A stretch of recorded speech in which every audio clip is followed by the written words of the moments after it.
Wow, it's a nice night in Mexico. I think we'll have a little walk here to the door. I don't really know what to say tonight, other than it's been a long time before I did an English video. For some reason, I started English without really reasoning it. But here we are in Mexico, and in the shop. Lots of cars. And it's getting sundown.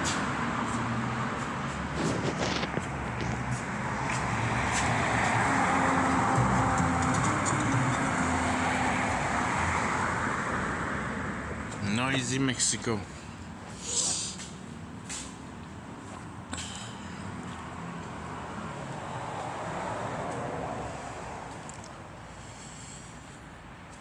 I kind of had a bit of a half of a brain fart that didn't go far for myself, that I might develop on the video. Who knows?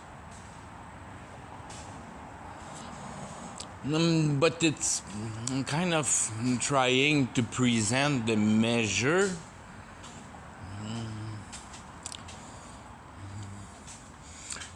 of the capacity you gain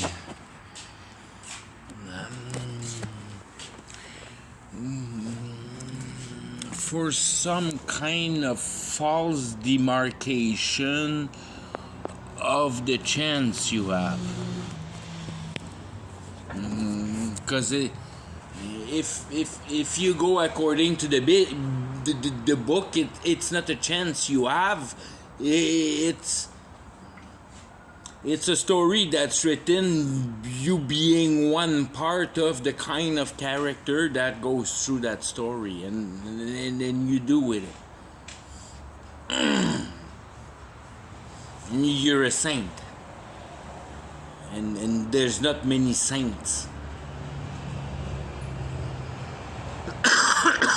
So you're lucky to be a saint, but that tremendously, I mean, it completely changes your life.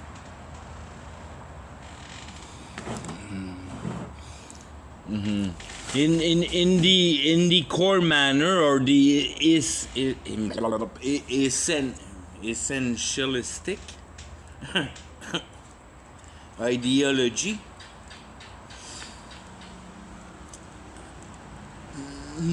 that, I mean, the second that you received that new birth interaction, that moment of verity, that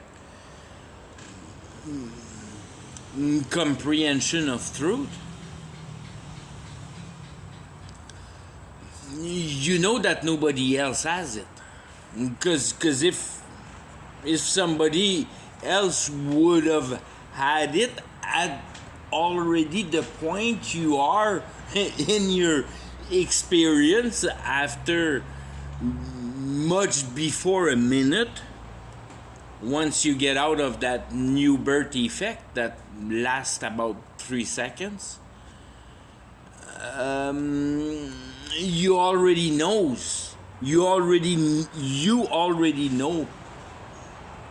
that nobody knows, and you're the only one knowing.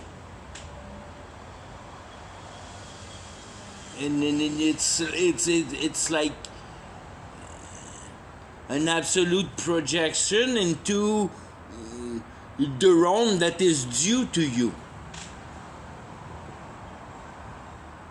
And that's what becomes so hard in the adventure after that moment. That you know that the dynamic is so simple that everybody should have such a laziness of capturing the idea and relieving themselves, as I am, of all burden of reality. But it's that weird desire to persevere into what always have rendered you miserable. And that's trying to perform in reality. And it's natural of your biological and entity's natural state of thing, but you're not natural. You're not natural to nature. You're human. Animals are natural to natures. They're part of nature. An animal is just like a tree, is part of nature. It doesn't. There's no dynamic of guilt in the animal kingdom. Rendering the application that is core into the comprehension of salvation in a way to be able to define right affliction, where animals don't have affliction, viewed on a divine eye.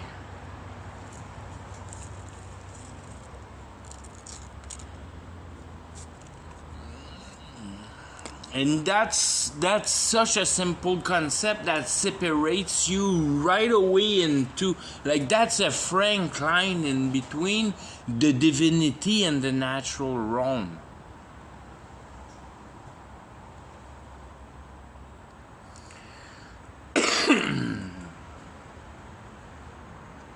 For the fact of compassion,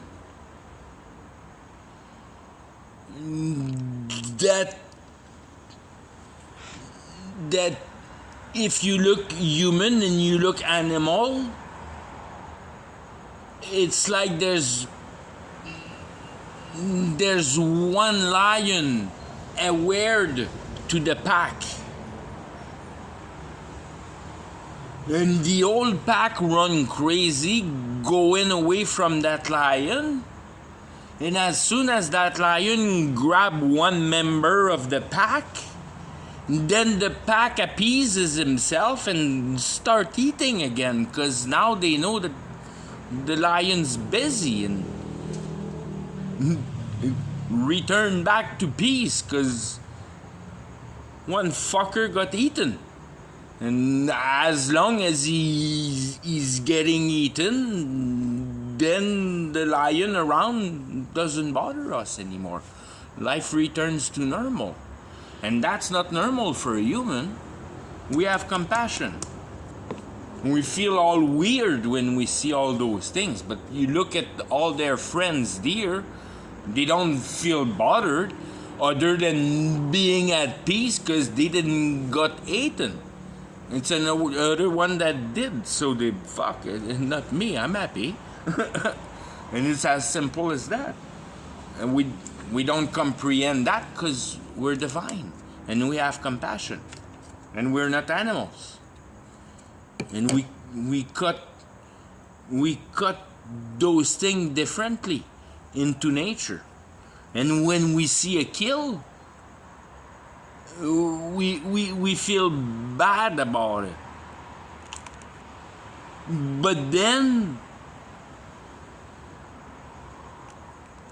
if the whole thing is absolutely used and necessary, whoop, it's like it's now another dimension because there's no leftover. The fact of the kill was necessary in a relationship that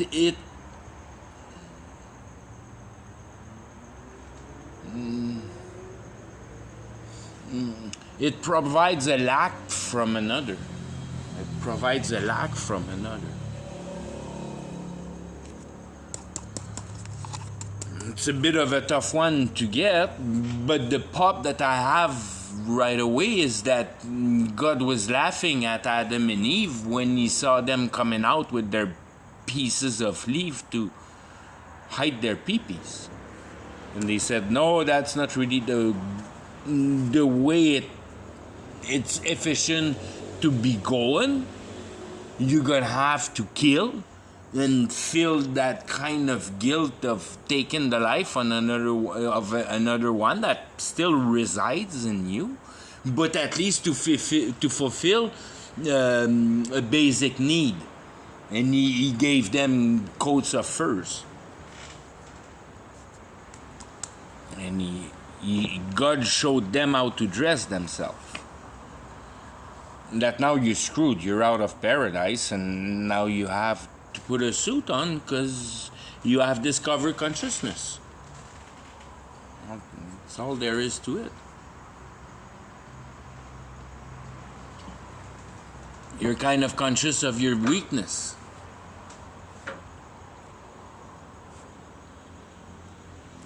The weakness of the intelligency, the power of intelligence that manifests that whole reality together was burning too much inside of you and had to put itself into the position of having to discern good and bad. Therefore, getting the basic base of the dynamic of judgment. In the mean that related to your conviction, if you justify yourself through lie, you don't have conviction, and if you convince yourself through coherency, you build up huge conviction. Therefore, nailing down that natural base of what reality offers in its basic essence. Reality offers you to be able to rectify your consciousness. And the minute that you perceive reality as being the witness of truth, then you comprehend right away that's your forgiveness in a way with God, in the manner that all you're living, you didn't agree with the way that the things were going, and you couldn't find justice into it, and all of a sudden, boom, yeah, exactly, all the reasoning that you thought were false by the not compatibility with your heart now become rectified into like the equation of peace, and then that's why all those parts that were frictioning with your result of peace weren't compatible within the system, or for of its efficiency within the system. Why you didn't like those things to be that way in the system, in some certain way that you thought that the way that was obligated to you was wrong.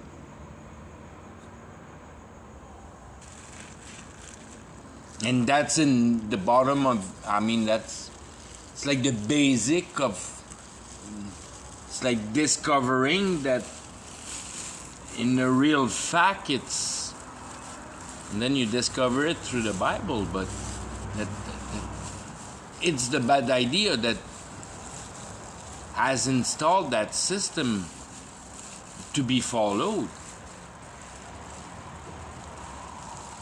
And your relief is to only comprehend that that system is there for your ultimate bad, and then being able to finally put the name of the devil on it. That being Caesar. That being either God or Caesar. That being either relying on the factor of the letting reality act on you, or trying to act yourself into reality. And that's the real division in a way. Or you're here in reality to play a role, or you have discovered that your role in reality is to discover reality, therefore discovering you. And then it kind of become a discovery thing.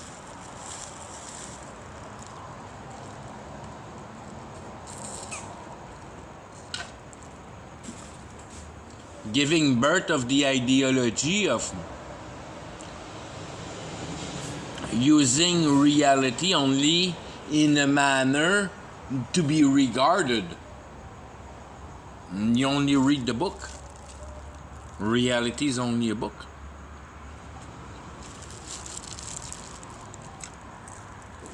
You shouldn't attach any emotional state to it. And your emotional state is not about reality as reality is.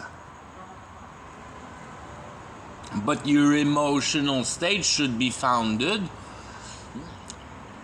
on the comprehension of the dynamic of that realm you perceive that is called reality.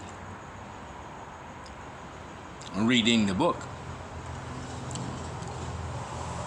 In a way that you're not a character of the book, you're not participating in the book, but the book is detached to you and you regard it going. And you don't have no say about the way it's going, because you know that God writes that book, so it's going the way it's going. That you start being all distorted about it and start acting all weird and doing all kind of crazy stuff, doesn't get anything done, because God is over that. It's like the story. It's a book. It's a book, and there's probably many exemplary. I mean, it's something fixed. It's totally predictable for God. He doesn't have to dig his mind looking at reality going. He knows exactly where it's going. He designed it.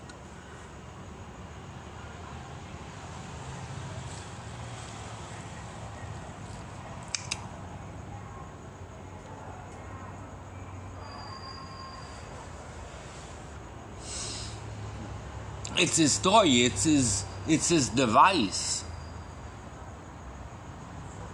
It's his machine in a way. He doesn't.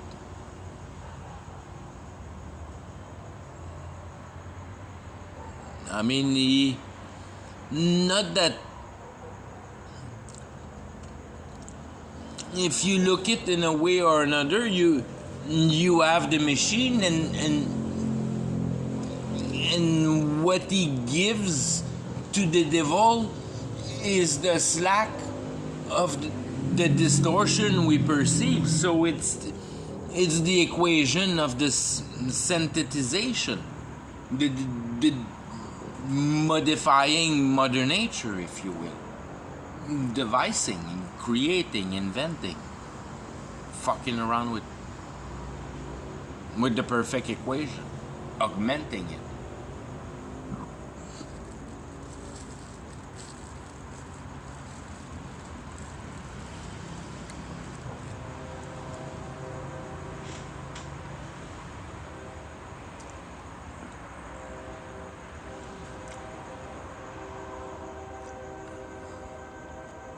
You augment reality for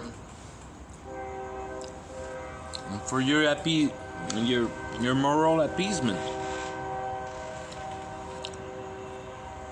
to convince yourself of that creation of a good guy you are. Your own ideology. And that's the core concept that brings you to hell, to identify yourself into reality. And it's like, there you go, now you're living into that reality, your reality, because identifying yourself with it. So you're it, because and then if you turn it on the other way, you see life as your biological entity. So you're really real into reality, and that's all temporal. There's no infinity to it. But your heart knows that things are infinite. And that's why when you die without truth, in a way it's like saying that you die unrectified. And you need to use reality to be able to rectify yourself. And that's the use of reality, to be able to rectify yourself, because that reality is an absolute essence of truth. As only cohesion, however you want to see it, can make things happen. And therefore creating all those mysteries that are things that have happened that are unexplainable.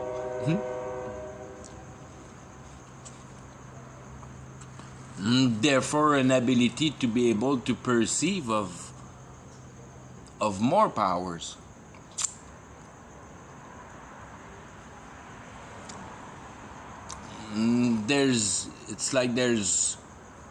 There's much more powers than we perceive. The power that we perceive are only the result of the directive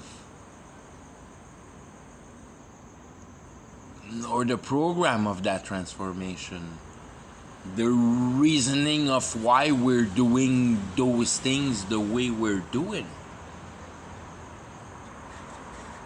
What's in our brain to try to recreate life? But that's because you're scared to die, because you haven't coped with death. And that's why you end up in hell, because you're scared of dying. You don't understand that death is only a transfer of, it's like a transfer of the state.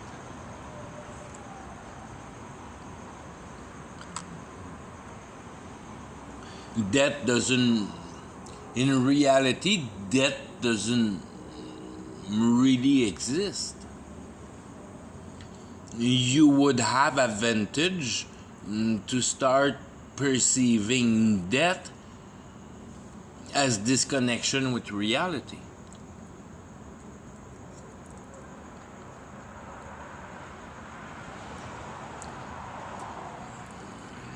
Nothing else changes. The light shuts off.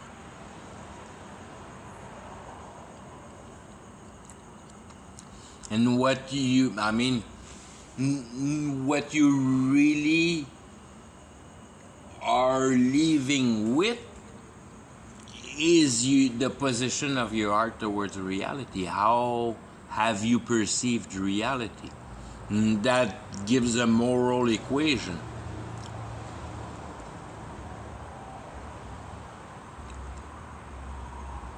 And you live with that for eternity.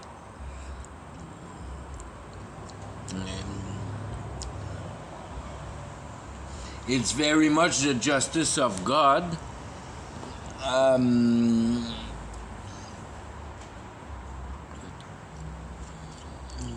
Making it just for everything.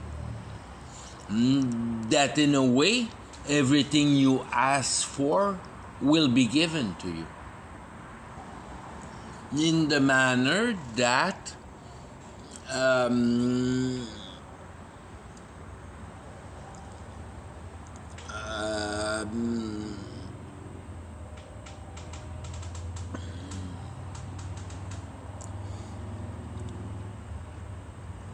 however you thought reality was, that's what it will be.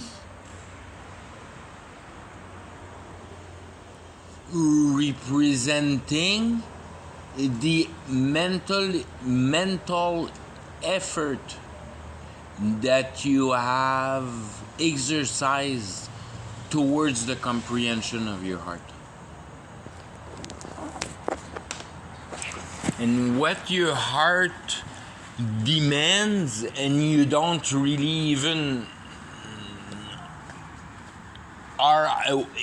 you're not aware of, in the mean that these things are byproduct of the systematic of comprehending reality. So if you don't comprehend reality, you don't get that framework for sure, because that's a byproduct of reality. To be able to certify your ideology with the conceived systematic of the powers that drives reality. So by knowing how reality function, you can attest of reality, because you know what reality fabricates. Because you understand that in a manner, reality fabricates reality, and that might not make sense for a normal living person, but somebody that has received new birth sees those two realities, that God has perfected the perfection on the 7 days, that mother nature intact gave birth to our civilizations, that gives birth to the second reality, the one that everybody thinks that is reality, but it's absolutely not reality. It's a distortion of reality. It's a witness of your incomfort about reality. That's what it is. It's an opposition of reality.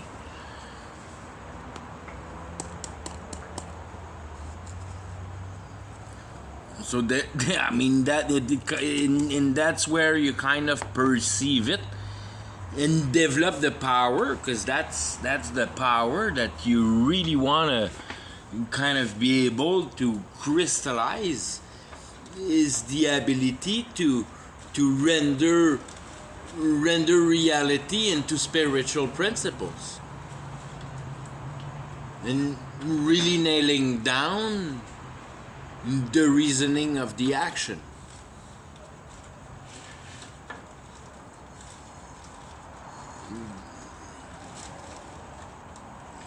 It's like to certify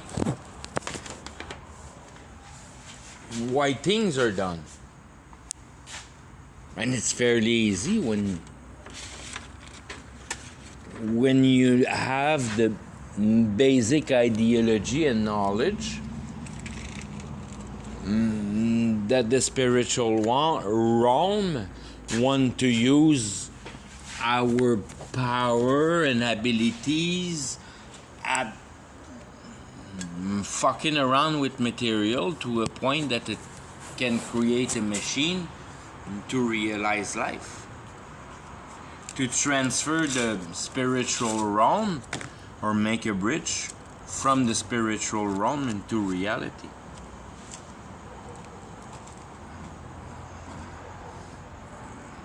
And that's where all the ideologies in a way kind of merge into that kind of nonsense for the non-acknowledgement of the real complexity of the whole systematic of life. But now you can download your soul into a computer and put it in a clone, gaining eternal life that way. Completely mechanized.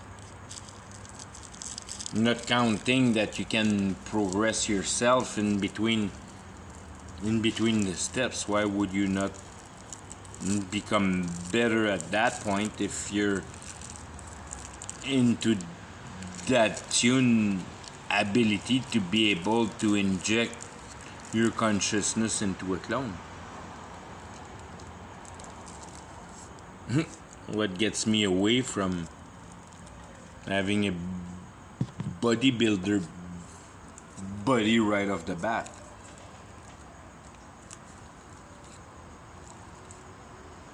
So you become God, you play with genetics.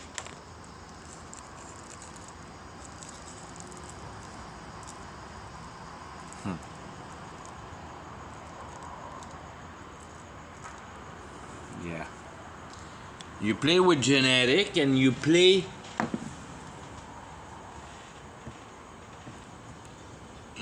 with robot.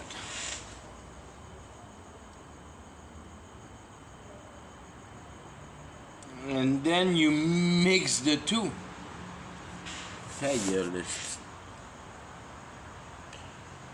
you mix the two together and you get that bio-robotic.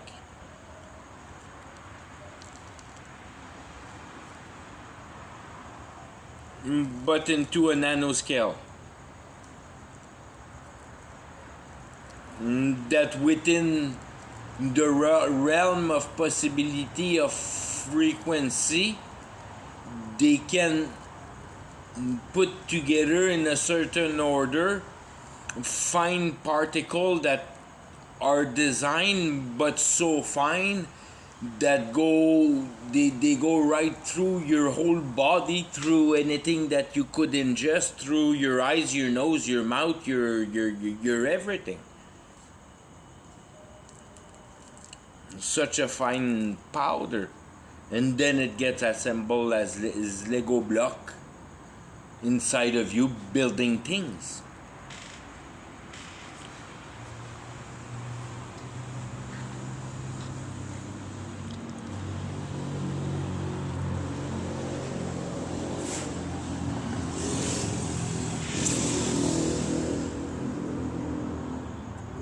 And then things get so crazy that you can use the idea of a gene to move that particle that needs to be assembled.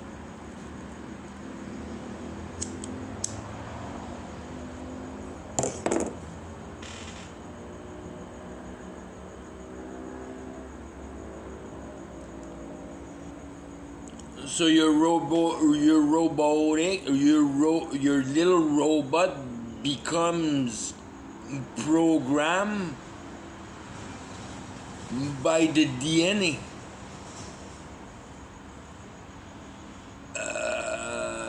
Will, if you will, or power, or attribute, or whatever the DNA gives you.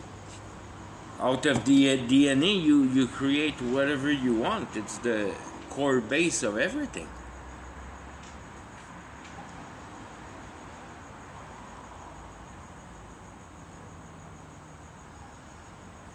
These are the technology, like Elon Musk was saying, that he was laughing about it, but you can transform yourself into a butterfly with that thing. And that's pretty much what it is if you're not shy to play with it and really open it as it's been opened, for sure.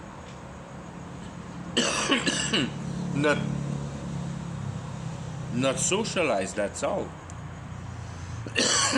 Marking the advancement they have, the people that are driving us.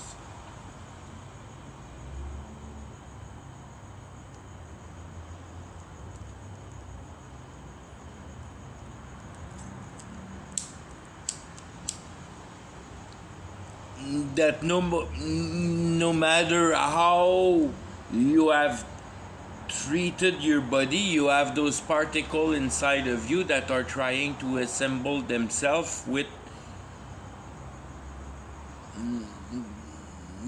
the vibrations around you in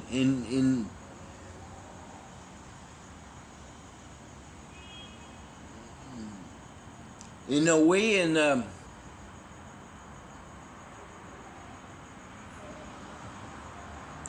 pretty much in a power source, but more than a power source.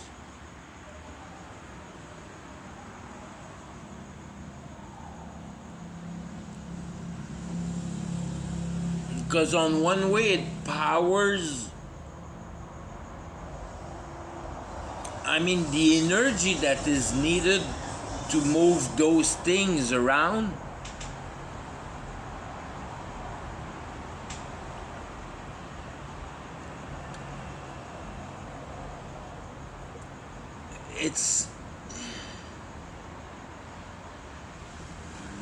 It's like they're randomly attached, and they follow your energy, so they're added weight to your energy because they flow in your blood. And all of a sudden, whoop! Look at that! My partner's right here because I just passed by and shlook!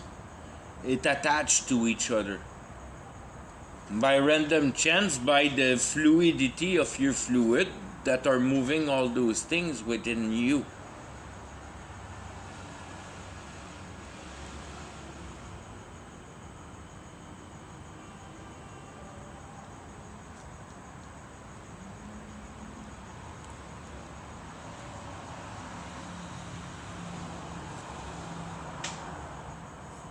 All that kind of flickering a program, very much like your program in front of your own TV to do all those weird things you do if you're a TV listener.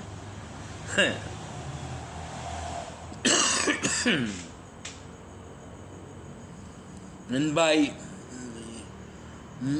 in a way, I would kind of see it, if you want to see it simple, as those grains of sand that get placed homogeneically under certain vibration, changing the vibration, changing the pattern of the homogeneity to create all kind of really complex pattern that are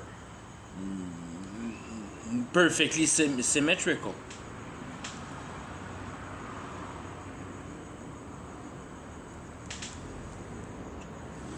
Kind of playing those tones within much more abilities of possibilities.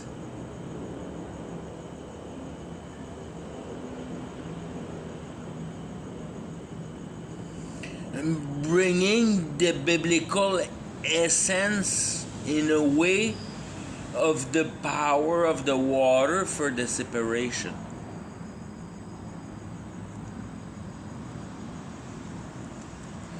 Bringing it to a personal case, that it's by providing yourself within tremendous amount of information that you can finally discern the bullshit out of it and get the truth. And certify your concision into a heart-compatible conviction that your heart is very much satisfied of the reasoning of your mind. Bringing, in a way, just with a parallel, trying to bring that division within yourself that becomes triple.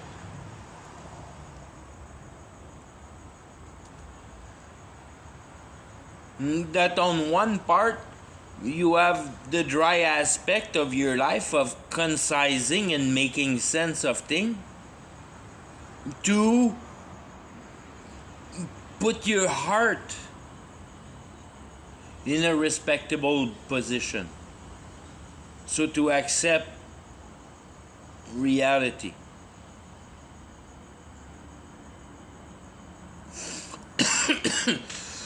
And then you can get into that optimal division that your goal have changed by concising of the dynamic, the reasoning of why reality is compared to appeasing your emotion, and being able to discern those two men's. One is knowledge driven, and the other one being like flesh appeasement driven. Your old self, your flesh driven person, instead of your heart driven person.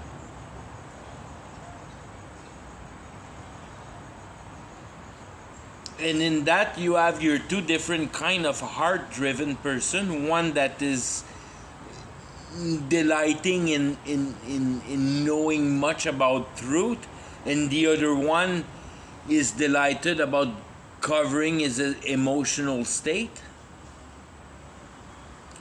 But that one person on top is always the same one, the one that discerns reality, that takes advantage of what it's posed in front of their eyes to be able to satisfy that second hand that is in reality your base. That's what you work for. The most important. You always work for your heart.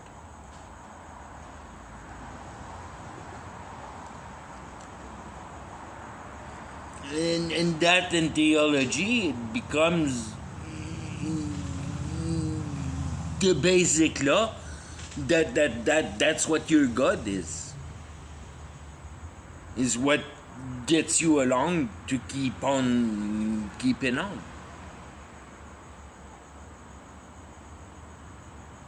Your skateboard, your mountain bike, your pile of money in bank, or truth.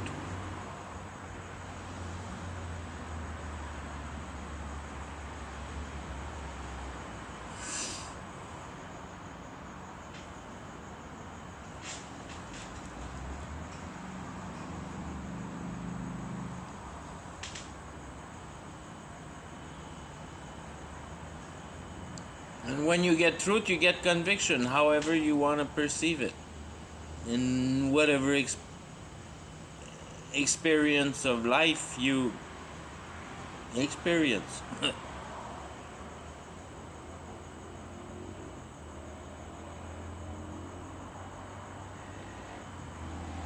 You have your truth, you have your conviction, you have your peace.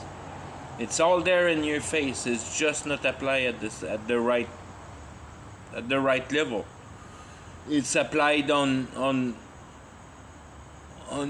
the matter level of reality. It's not applied on the reasoning of reality or why reality. Same motion, same exact same everything, the same way of proceeding at it, get information about it, thinking about it, being frank about it. And that becomes the thing. That really becomes the thing. It's to be frank about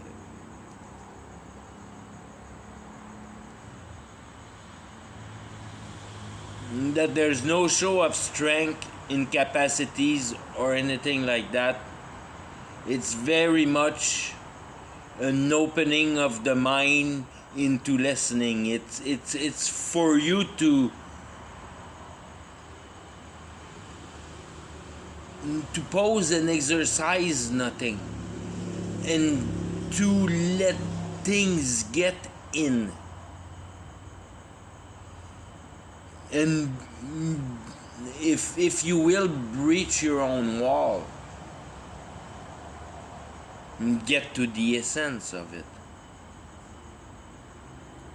go back to the basic, discern simple.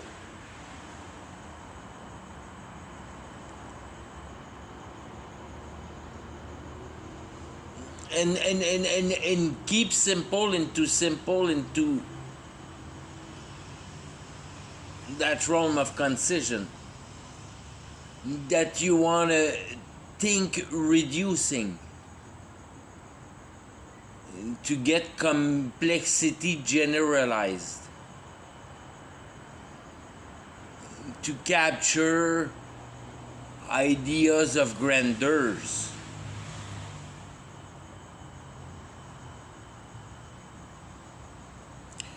What is peace? What is hope? What is the real description of peace? What is the real effect of hope?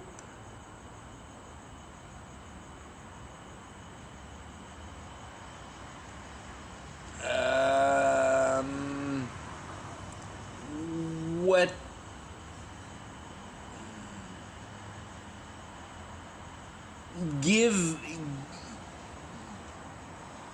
render just the attributes of a just God.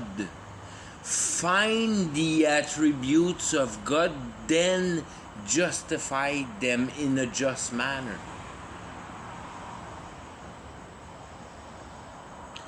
Justify reality, that's what it means. Find justice in reality. Find a way where justice can be applied, verified, test upon, fortify in that manner.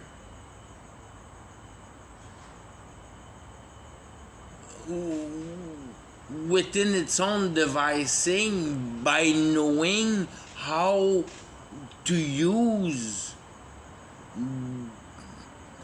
the program it provides.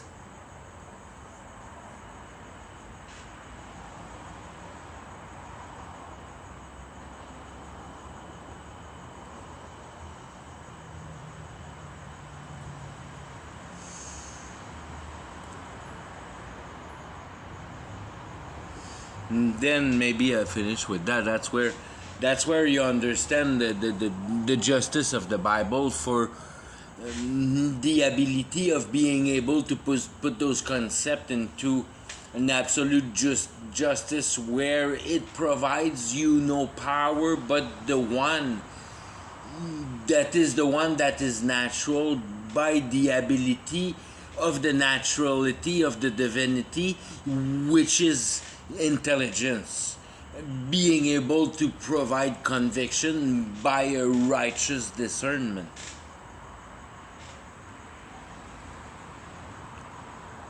You're able, in a way, to create, and you would kind of call that hope, which is weird to call that hope, but a principle to certify your verities.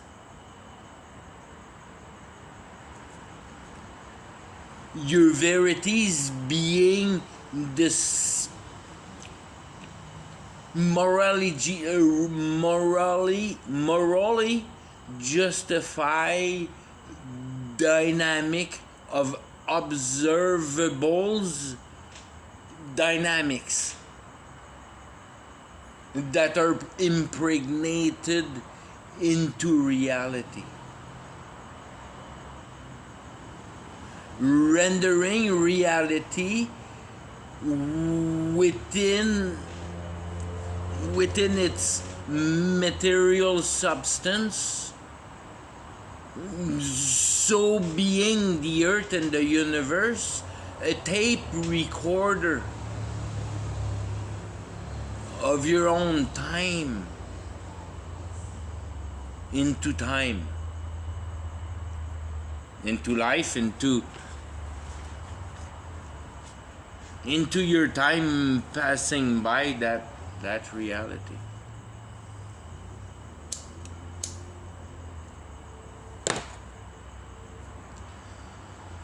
really nailing down that reality provides tremendous amount of power in any kind you can possibly imagine.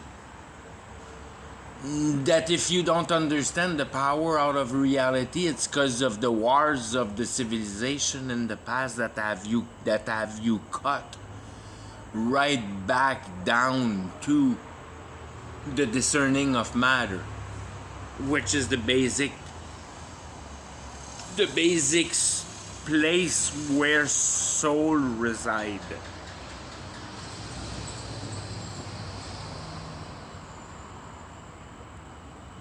Building a complete civilization from the beginning of that concept to the end in the manner that, in a way,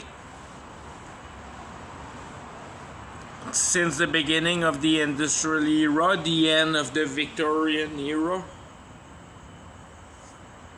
we have lost all concept of magic powers.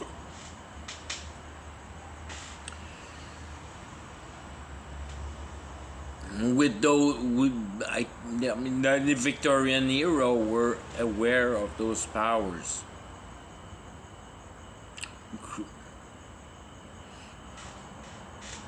Creating a really great division within the population.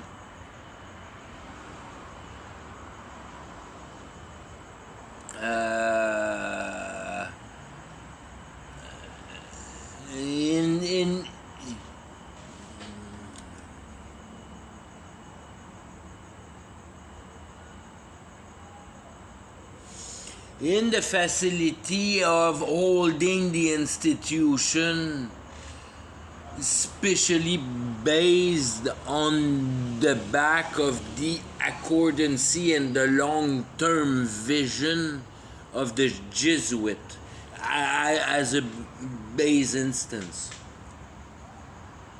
That if there was somebody along all those generations that had a plan that they were going by, were the Jesuit,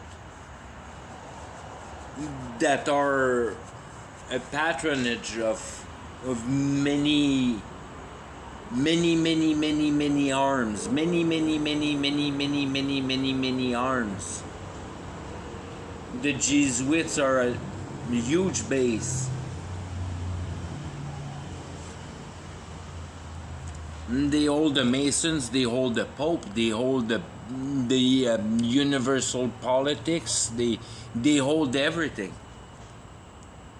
They hold London, they hold Washington. The Jesuits are everywhere.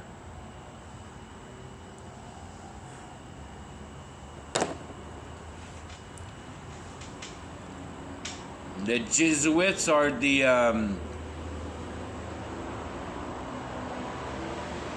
real hidden entity that provides you entrance to Satan, if you will.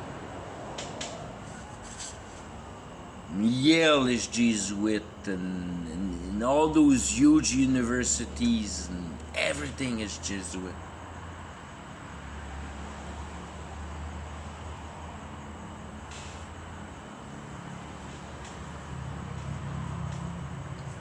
You would think that they are an arm of the Pope, but I don't believe that.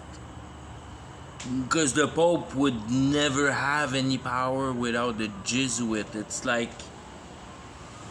in a way, it's like removing the CIA. The CIA belonging Washington and defense.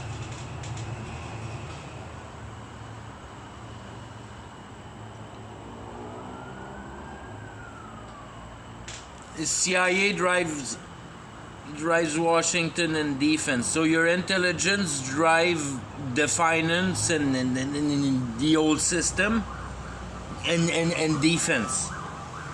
Army. Which is pretty much the case of what it is now.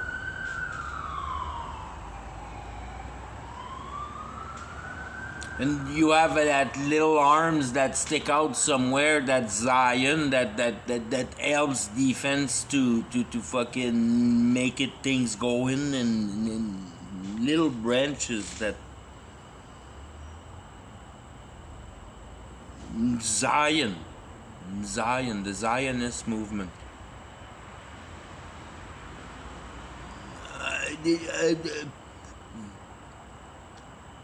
A power that is barely known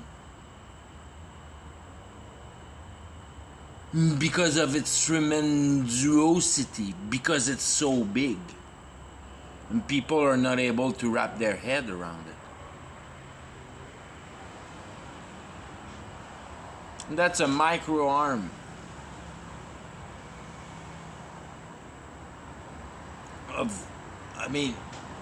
That's a micro arm as much as a country, a whole country together, that has been simplified into one word in a way that, okay, that country is not very important because that country is only holds the name of lithium. If you look his neighbor, he's got lithium, but that fucker's got nuclear armament. And then he's got a major pipeline going through his land. Yeah, he's not lithium only.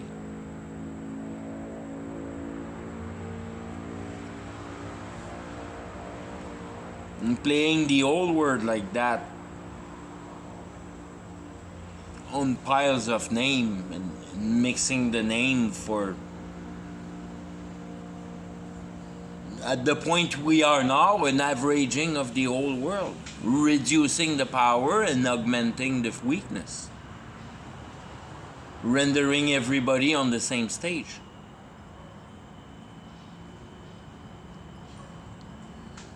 And forming 10 equivalent kings.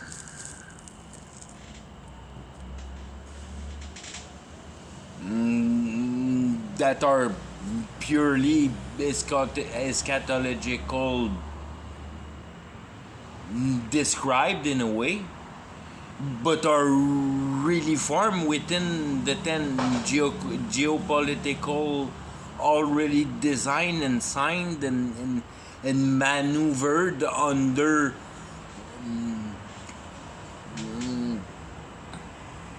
under the signatures that nobody look at going. Slowly consolidate, putting together the idea through a tremendous haziness by the snoozing of the population. People are not aware of the real thing that are taking place in front of them. And to a point, it's so obvious that you understand the tremendous power that the machine has on the population by,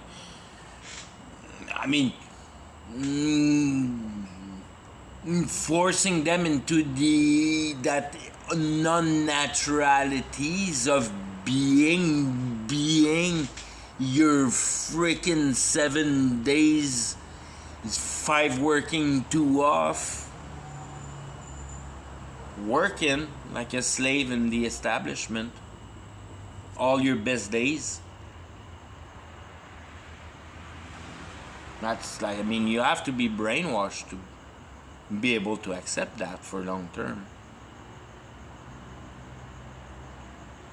It's like obvious to me that you throw your life in the garbage by adhering to that.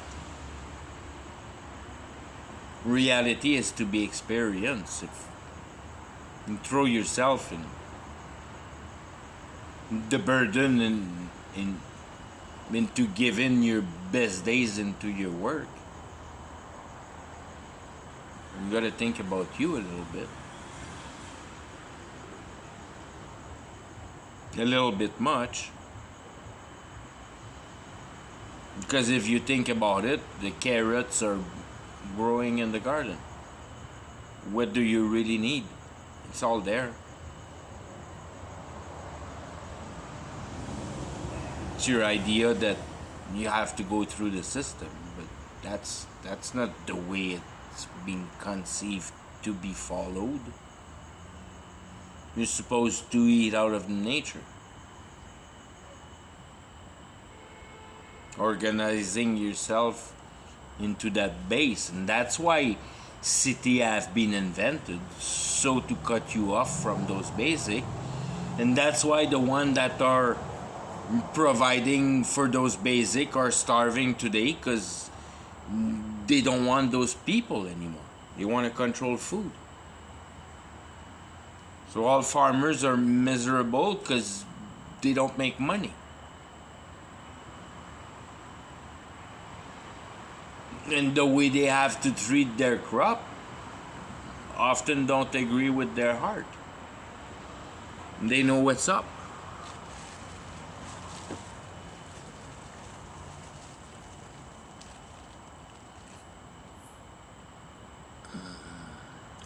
It's the basic idea of denaturalizing, maybe growing out of nature.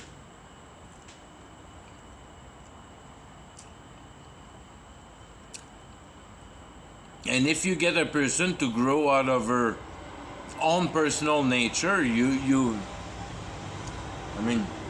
have completely destroyed the path of her potential of being able to capture the real essentiality of that reality. Because all the intellectual power is posed on the wrong direction.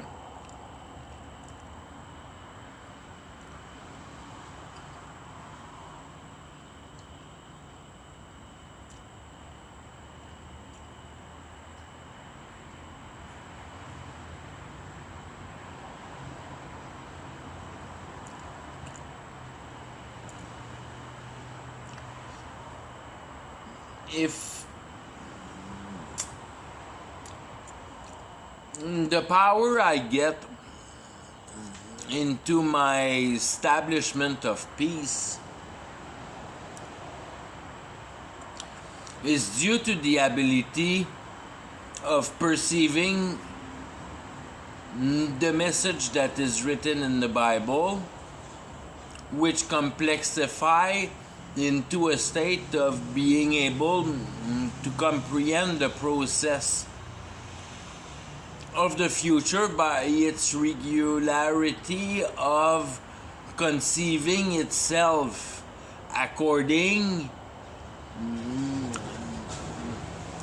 to a certain set of law, to capture that law. It's very much to capture the different potential and ability of the power of the mind.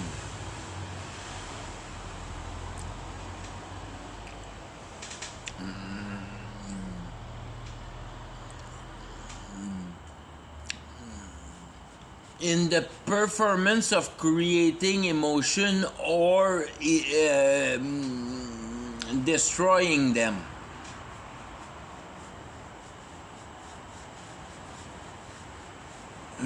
To be able to have a witness that explain with you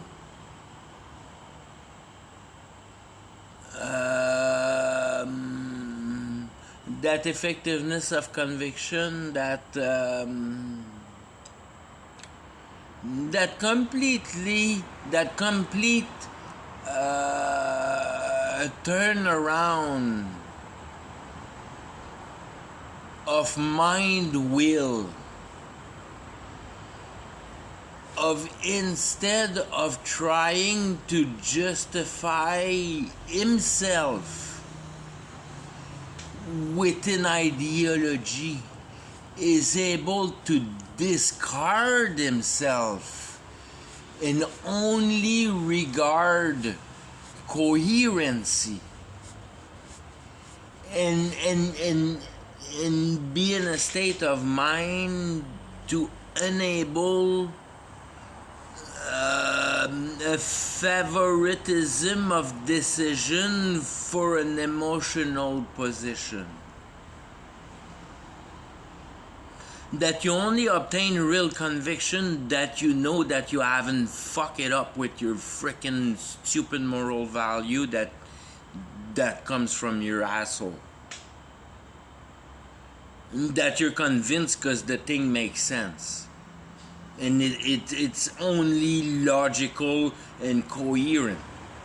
And my stupid fucking emotion don't come and fuck the equation up in any stupid freaking matter. So like it or not, it doesn't matter one bit. That's the equation. And it's for me to deal with it. And then you grab it from the other side, and that's to say that reality don't give a fuck about your emotion. That if you want to deal right with reality, if you put your emotion in it, you're gonna fuck it up. It's got nothing to do with your emotion. It's got to do with coherency. That's where you get the sense of purifying your heart, because you don't give a fuck about being wrong anymore.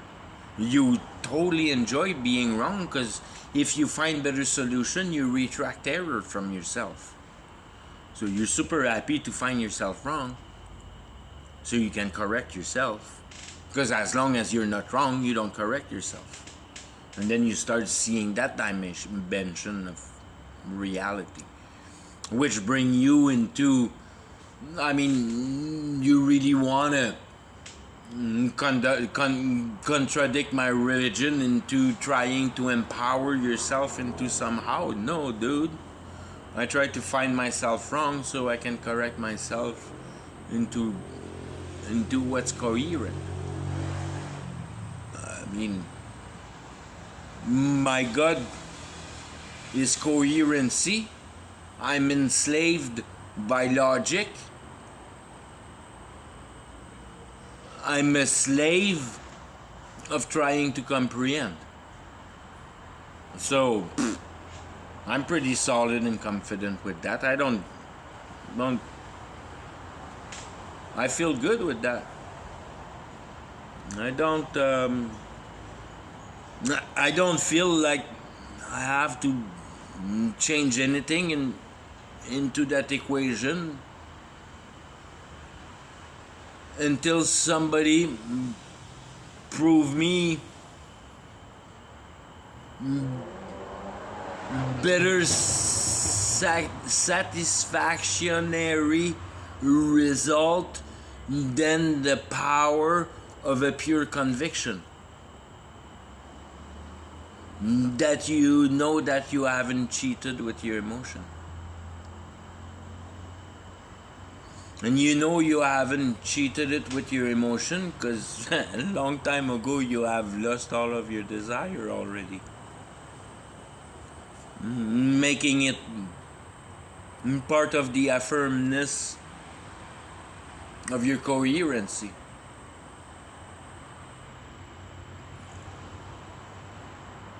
Because it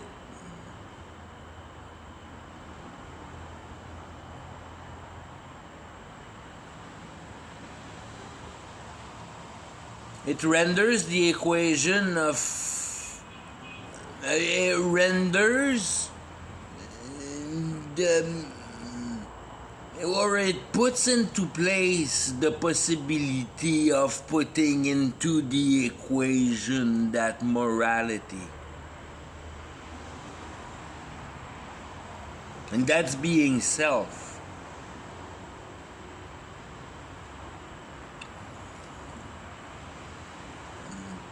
And the basic dynamic of putting in consciousness the value of a fair analyze of this reality regarding it's a tough word. To be conscious of the grandeur, much bigger, of that process of reality, and your piddly little frickin' chance to be participating in it. Only that makes it possible to put yourself in a situation where you no more want to argue no more at all with it. That the way it is fine, and I have no desire to change it and manifest in it and change it, try to move it around and put my name in it, and in the contrary, you don't want to. You don't want to leave trace in it. Other than the ones that are not witnessed by that reality, which are within, once again, and that's the priority, within that realm of comfort of conceiving reality, of putting your life together for the reasoning of it, building up a systematic that makes sense, that explains the force and the reason whys and all those things. Being able to put that in coherency, because you know that reality is the perfect witness of coherency as it is itself, because it only represents logic, because nothing not logic is represented out of that reality.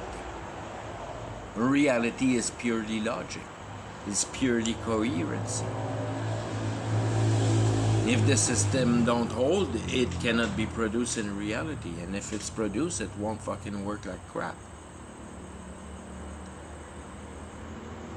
It won't have any efficiency.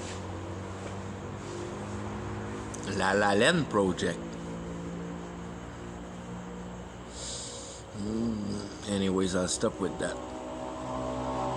Have a good night. Bye-bye.